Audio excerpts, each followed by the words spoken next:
আবারও চাঁদাবাজি, আবারও সেখানে এনসিপি নেতার নাম। এবার এনসিপির বড় নেতা, সেই বড় নেতা কোন নেতা?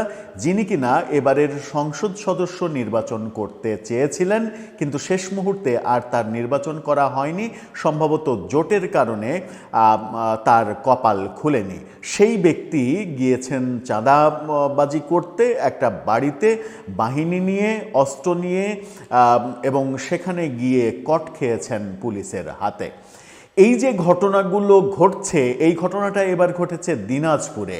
এই ঘটনাগুলো কেন ঘটছে? এই হতাশার জন্মগুলো আমাদের সূর্য সৈনিক যাদের উপরে আমাদের এত আস্থা ছিল, এত বিশ্বাস ছিল, এত ভালোবাসা, বুক ভরা ভালোবাসা ছিল যাদের নিয়ে পুরো বাঙালি জাতির গর্ব করার কথা, যে যারা একটা অসাধারণ সফল আন্দোলন করে একটা ফ্যাসিস্ট সরকারকে বিদায় করে দিয়ে নতুন বাংলাদেশ উপহার দেবে, তারা যদি ফ্যাসিস্টের চাইতেও আরও খারাপ আচরণ করা শুরু করে, কিংবা যে কর্মকাণ্ডগুলোকে আমরা সমালোচনা করছি, বিগত সরকারের যে কর্মকাণ্ডগুলো ভুল ছিল বলে তাদেরকে আমরা ফ্যাসিস্ট বলছি, সেই কর্মকাণ্ডগুলো, সেই চাঁদাবাজি, সেই মব, এই ঘটনাগুলো যদি আমরা নিজেরা বারংবার করতে থাকি, তাহলে আমাদেরকে নিয়ে যে গর্ব ছিল পুরো জাতির, সেই পুরো জাতির গর্বটা কোথায় গিয়ে ঠেকে আদতে? কি হলো দিনাজপুরে এবার? কেন এই ঘটনাটা ঘটলো? কেন এই ঘটনাগুলো বারবার ঘটছে? এটাকে থামানো যাচ্ছে না কেন? থামানো যাচ্ছে না কি এই কারণে যে অধ্যত্বপূর্ণ আচরণ করলেও কেন্দ্র থেকে কখনো বৈষম্য বিরোধী আন্দোলন, কখনো এনসিপি, কখনো সমন্বয়ক, এই ব্যাপারগুলো কেন্দ্র থেকে এক ধরনের উৎসাহ দেয়া হচ্ছে কিংবা উৎসাহিত করা হচ্ছে। যেমন গতকালকে হবিগঞ্জের ঘটনাটা ঘটেছে, বৈষম্য বিরোধী আন্দোলন, হবিগঞ্জের নেতাকে পুলিশের সঙ্গে বাজে আচরণ এবং জুলাই আন্দোলন সম্পর্কে খুবই জঘন্য রকমের মন্তব্য করার প্রেক্ষিতে যাকে শোকজ করলো, তারপরে সন্ধ্যার পরে তাকে পুলিশ যখন গ্রেপ্তার করলো, তার পক্ষে গিয়ে আবার রাতে আলটিমেটাম দিচ্ছে সরকারকে যে তাকে মুক্তি দিতে হবে। যাকে শোকজ করলো, যাকে দলের সমস্ত কর্মকাণ্ড থেকে বাদ দিয়ে দিল, তার জন্য আবার শাহবাগ অবরোধ করলো। এই ঘটনাগুলোতে হয় কি, যে কর্মকাণ্ডগুলো খারাপ, যে কর্মকাণ্ডগুলো গ্রহণযোগ্য না, সেই কর্মকাণ্ডগুলোকে এক ধরনের উৎসাহিত করা হয়। দিনাজপুরে কি ঘটলো? কেন গণমাধ্যমে এই খবর আসলো? ওখানে কি হয়েছিল? প্রেক্ষাপটটা কি ছিল? পুলিশ কি বলছে? চলুন একটু জেনে দেখি কেনই বা এখানে এনসিপি নেতার নাম আসছে, কেনই বা তিনি গ্রেপ্তার হলেন পুলিশের কাছে। এবার কি তাহলে তার ব্যাপারে আলটিমেটাম দেওয়া হবে যে তাকে 1 ঘন্টার মধ্যে মুক্তি না দিলে সারা দেশে অবরোধ হবে? চলুন জানা যাক কি হলো দিনাজপুরে। সেই আলোচনাই করব এই ভিডিওতে। থাকবেন পলিটিক্স টিভির নিয়মিত আয়োজনে।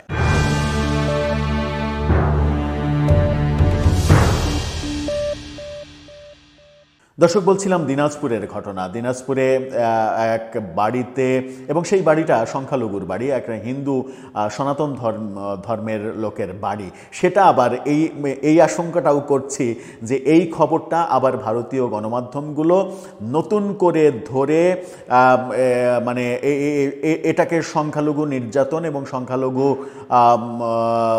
ব্যাপারে নতুন আরেকটি ঘটনা, এভাবে ভারতীয় গণমাধ্যমে নিশ্চিত করেই এই খবরটা আসবে। কিন্তু সেই খবর এখন পর্যন্ত আসেনি। খবর আসার আগেই এই আলোচনাটা করছি। আরটিভি এই খবরটা, চাঞ্চল্যকর খবরটা দিচ্ছে।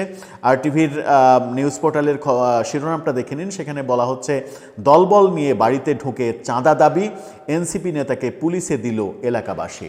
মান সম্মান কিছু থাকলো?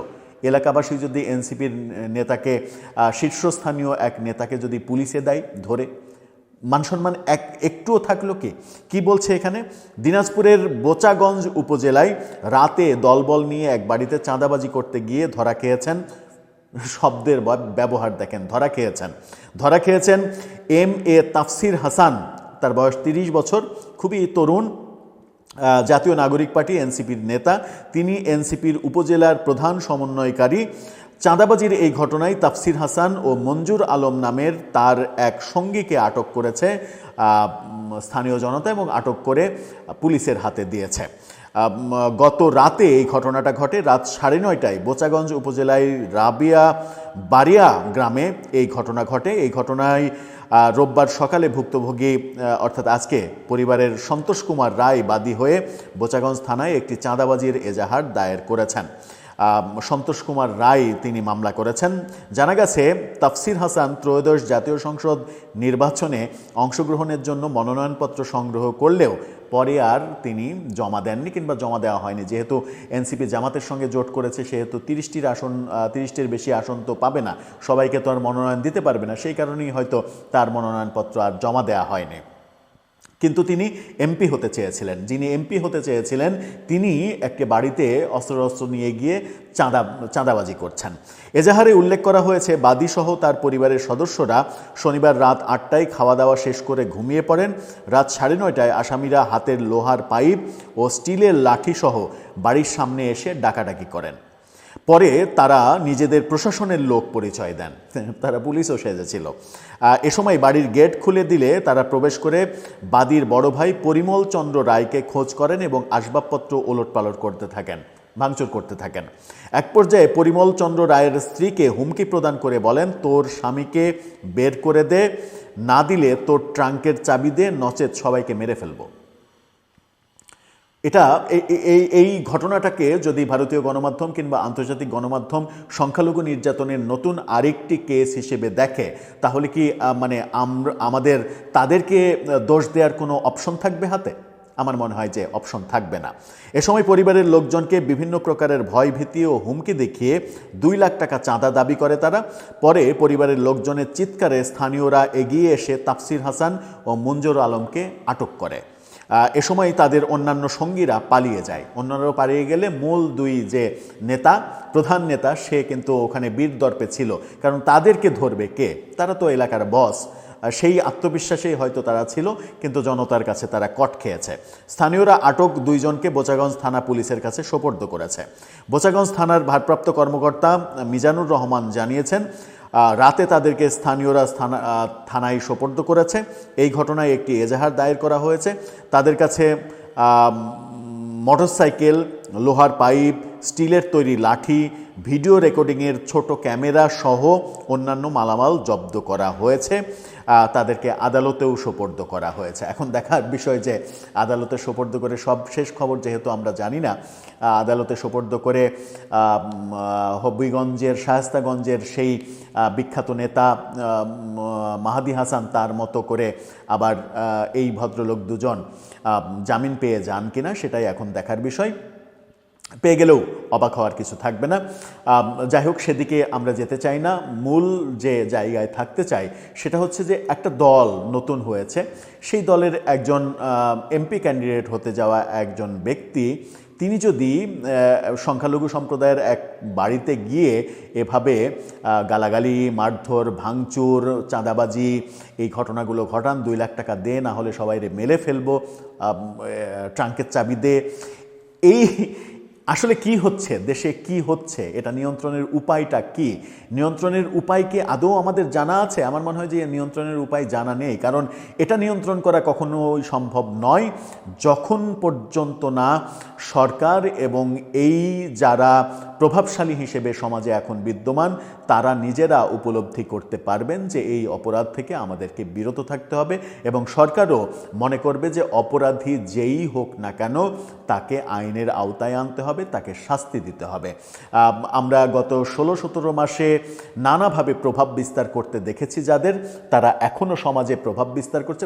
সমাজে প্রভাব বিস্তার করাটা অন্যায় কিছু নয়, কিন্তু যখন আপনি নেগেটিভভাবে প্রভাব বিস্তার করতে চাইবেন তখন কিন্তু আপনার ওপরে জনগণ ক্ষিপ্ত হবে এবং পুরো জাতির প্রত্যাশা ভুলণ্ঠিত হবে। এমনিতেই এনসিপির নানা কর্মকাণ্ডে গত 10 মাসেই তাদের জনপ্রিয়তা এতটাই কমেছে এবং জনপ্রিয়তায় এতটাই ভাটা পড়েছে যে আগামী নির্বাচনে তারা যদি এককভাবে নির্বাচন করত তাহলে অনেকেই সন্দেহ করেন, বিভিন্ন সাংবাদিক বিভিন্ন বিশ্লেষক তো কখনো কখনো ওপেনলি বলেই ফেলেন যে তারা এককভাবে নির্বাচন করলে তাদের জামানত টেকানোটাই মুশকিল হবে। সেটা আমার মনে হয় যে খুব একটা যে মিথ্যা কথা হয় সেটা বলাটা খুব মুশকিল। এখন যখন তারা জোটে নির্বাচন করছে তখনও তাদের জনপ্রিয়তায় এতটা ভাটা পড়েছে এবং এইসব কর্মকাণ্ড, এই যে নির্বাচনের সময় যখন মানুষের কাছে তাদের ভোট চাইতে যাওয়ার কথা, সংখ্যালঘু সম্প্রদায়কে যখন তাদের যে বোঝানোর কথা, অনুনয় বিনয় করার কথা যে আমাদেরকে ভোটটা দিয়েন, আমরা একটা ভালো বাংলাদেশ উপহার দেব, সেই কাজটা না করে লাঠি সোটা অস্ত্রশস্ত্র নিয়ে এবং ক্যামেরা নিয়ে যাওয়ার উদ্দেশ্য কি সেটাও আমি একটু কম বুঝেছি আসলে।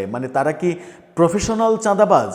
তারা এভাবে ক্যামেরা নিয়ে বিভিন্নভাবে ক্যামেরার ব্যাড ইউজ করে, বিভিন্ন ভিডিও ফুটেজ তৈরি করে সেটাকে কি ব্যাড ইউজ করে? আসলে তাদের কাছে এই ছোট ক্যামেরা থাকার উদ্দেশ্যটা কি? ছোট ক্যামেরা থাকার উদ্দেশ্য তারা একটা প্রফেশনাল গ্রুপ। এর পেছনের কারণ বোধহয় পুলিশের খুব দ্রুত অনুসন্ধান করা উচিত এবং এখন দেখার বিষয় যে এনসিপির কেন্দ্রীয় বক্তব্য কি হবে। কেন্দ্রীয় বক্তব্য এই ব্যক্তির পক্ষে যাবে নাকি বিপক্ষে যাবে সেটাই এখন দেখার বিষয়। দর্শক, আপনি কি মনে করছেন? আপনার মন্তব্য জানিয়ে লিখতে পারেন আমাদের কমেন্ট বক্সে।